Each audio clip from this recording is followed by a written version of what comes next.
Hi there Capricorn, thank you for joining me for your monthly forecast for March. The month begins with a quarter moon in the sign of Sagittarius. For you, this is a tender part of your scope, where your ruler, Saturn, has been located for 7 of the last 13 months. Saturn, of course, is what gives you that determination to be organised, to stick things out. It gives you tremendous willpower, even when things can be quite tough. But it is now going through the most psychological part of your scope. And you may find that even in quite innocent conversations in the first week of this new month, that you could be a little bit concerned about what people's motives are and why they say things in certain ways. It's possible too that someone could be a little bit insincere, even sly. Don't share anything confidential with someone you don't know or don't really trust. However, Mercury, the planet of communication, of talk and thought, is going to reinforce this location from the 5th. And up to the 11th, your financial situation is still going to be supported well by Venus. However, there is the arrival of Mars on the 6th in the part of your horoscope where Saturn is located. Now Mars has been, since the 4th of January, in actually a very sociable part of your scope, and you may have found that you've networked really quite well in the early parts of 2016. Now it moves into an area which it can see it raking up quite a lot of energies that are unresolved, particularly psychological ones.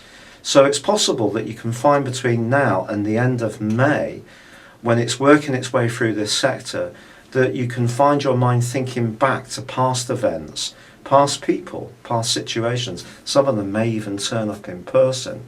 This could mean that you're going to reconnect with someone who was very influential in your past, but your moods could be a little bit up and down. And also there is a solar eclipse which occurs on the 9th.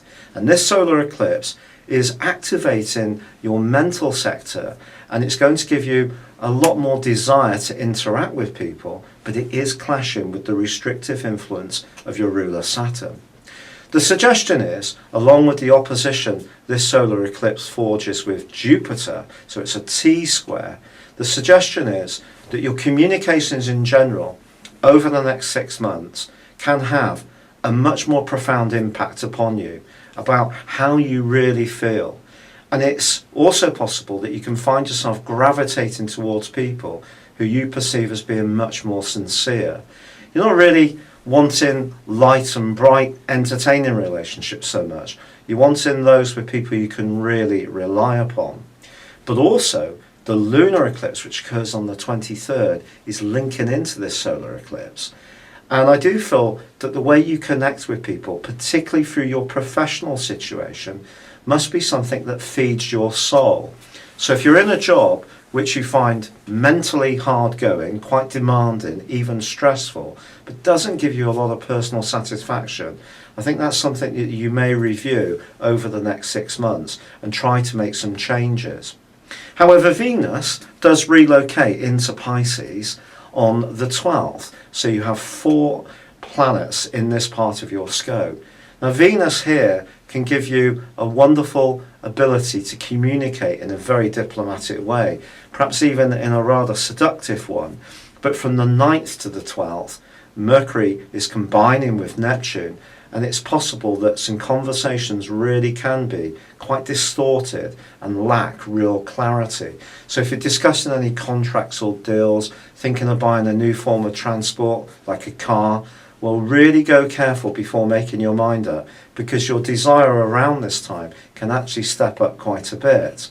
But Venus moving into this area suggests that if you are footloose and fancy free, it could be someone you encounter on a daily basis who really switches on your senses. Then again, it could be someone you meet online, someone who really is bright, but still you could hanker for something that's deeper and more meaningful, and let that be your guiding principle. On the 20th, however, the Sun relocates into a much tenderer part of your scope, followed on the 22nd by Mercury.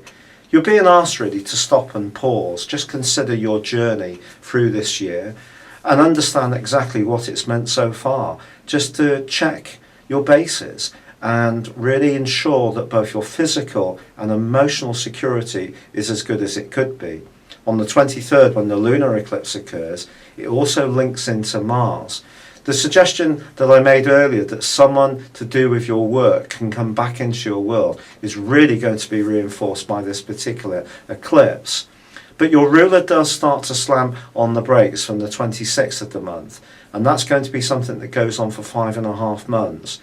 And if you are someone who does have a little bit of a difficulty considering your more emotional reactions, understanding what things really mean, and your mood is a little bit up and down from the 6th onwards, once Mars relocates, the reversal of Saturn is really just nudging you towards taking the time out to meditate, to really understand your deeper motives, and if need be, to step back a little bit and have a little more time to yourself to really understand things. There could, however, be a little bit of a surprise as this month draws to a close. It could be news within the family that could delight you. It may be you're going to make a sudden decision to do something a different way, and it could be linked to a property matter. It's been a real pleasure being with you. Thank you for joining me. Good luck and goodbye for now.